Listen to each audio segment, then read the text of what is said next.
Hi guys! This is Elise and this is my channel, Elise Says Again and Again and Again. For today's video, ang laki ng problema ko guys. Magaling ang tsamba mo, malakas eh. Kasi, yung binili kong TV na ginagamit ko kapag nagtuturo ako, yes, nasira. Kaya, hindi ko alam kung anong gagawin ko. Kung bibili ba ako ulit ng TV na pwede kong gamitin sa loob ng classroom or projector. O di kaya naman, bahala na, mag-visual aids na lang ako ulit, Manila paper, tar papel, ganyan. But then I have come up into this decision, into this compulsive buying na sige, ipupush ko tong projector. Ayokong mag-laptop kasi baka masira yung laptop ko kada biyahe. Alam mo yun? Tapos maliit din siya eh. Hindi siya goods gamitin talaga araw-araw. Though okay yung lighting niya pagka sa loob ng classroom, pero ang bigat. Sobrang bigat. Kaya ito na nga, nag-compulsive buying tayo at bumili tayo ng tadan! Projector.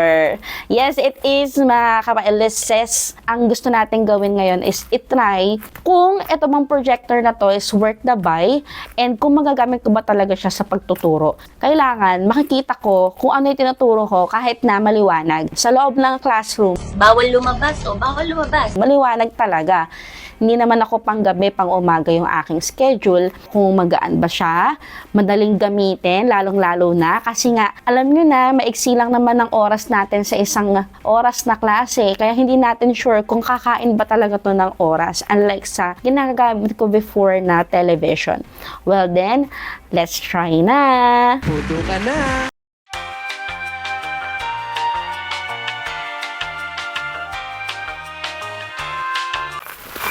Grabe, ang dami ng...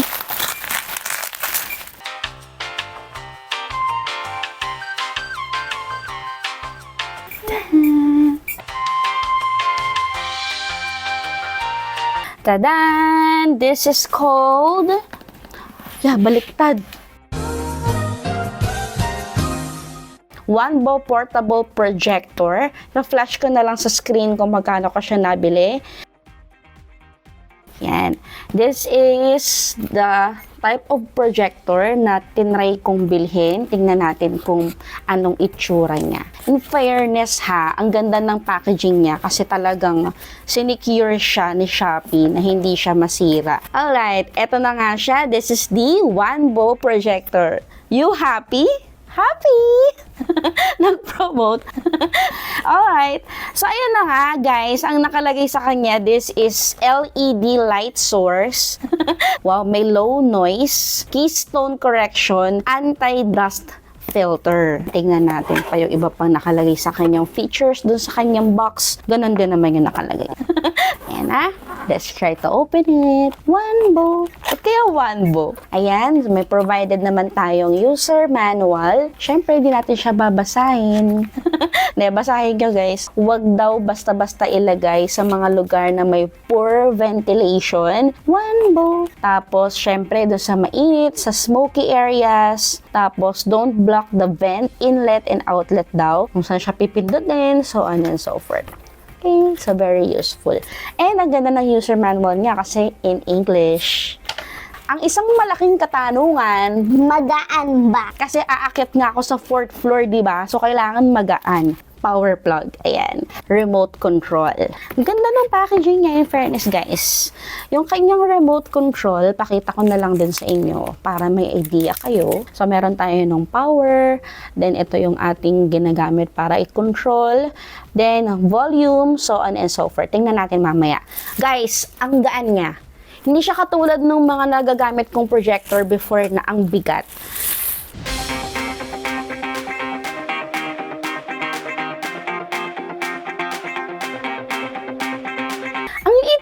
Para siyang isang dangkal lang. Wanbo. Power. Tapos, ayan, sa earphone. Then, USB, HDMI. Then, dito natin ilalagay itong ating power plug. Also, meron din tayong ganito. Siyempre, dyan lumalabas yung init na binubuga, dahil ito is isang machine, of course, umiinit siya. Meron na siyang built-in speaker. Mamaya tatry natin yon. Kung makikita ninyo, ang aming kwarto is sobrang maliwanag. So, tatry natin sa madilim. 'Di ba? Hindi tayo gagamit ngayon ng whiteboard or ng kahit na anong kulay white para magtingnan natin talaga kung effective ba siya sa loob ng classroom. So, ito na siya. Ito na itsura niya. Naka-box siya ngayon kasi hindi ko pa nilalagay yung mismong tripod kasi ang gusto ko lang makita sa ngayon is kung talaga bang okay siya. Okay, let's try. Uy, ang ganda niya! Tingnan nyo! Pwede akong maglagay dito ng apps. Wait, papakita ko pala sa inyo itong feature na to ha. Meron tayo dito sa mismong lens. Ito yung tinatawag nating tilt. Ito naman yung para sa paglilinaw niya tsaka sa paglalabo ng lens. So, titingnan natin ngayon kung anong mangyayari dun sa screen. Okay? So, this is the tilt. Ayan, medyo nag-aakyat baba siya. Kulay gray to, pero nakikita pa rin siya. And try natin tapatan ng ring light. Ayan, yung aking cameraman. Tatapatan niya kayo ng ring light and kita pa rin siya. Isa pa sa nakapagpa-amaze sa akin dito, pwede ko siyang i-connect sa Wi-Fi, pwede ko siyang connectan ng YouTube kung halimbawa meron akong gustong i-play para sa klase ko. So, meron tayo ditong setting. Naglagay tayo, by the way guys, ng ng aking flash drive. Actually, pwede ko na siyang hindi ilagay sa laptop kasi yun ang nakakapagpabigat eh. So, lalagay ko na lang siya dito para ma-play ko yung gusto kong i-play. Try natin kung mag-play at saka kung malinaw.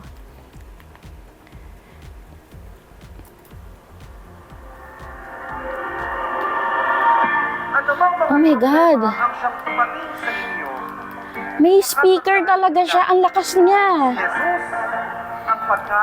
Tatry ko itapat yung microphone ko dun sa speaker. Ang galing guys.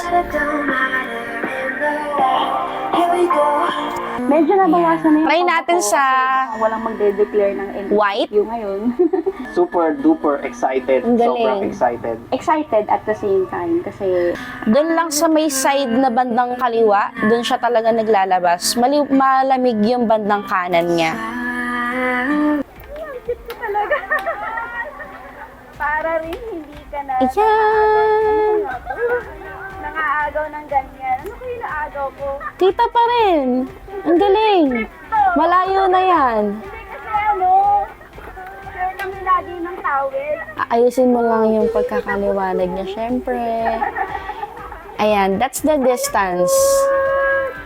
Ang ganda ng features niya rito kasi pwede tayo maglagay ng USB, ng flash drive, or ng HDMI. Then, meron pa siyang remote control. Well then, yun na nga siya. Sorry guys, hindi tayo masyadong techy.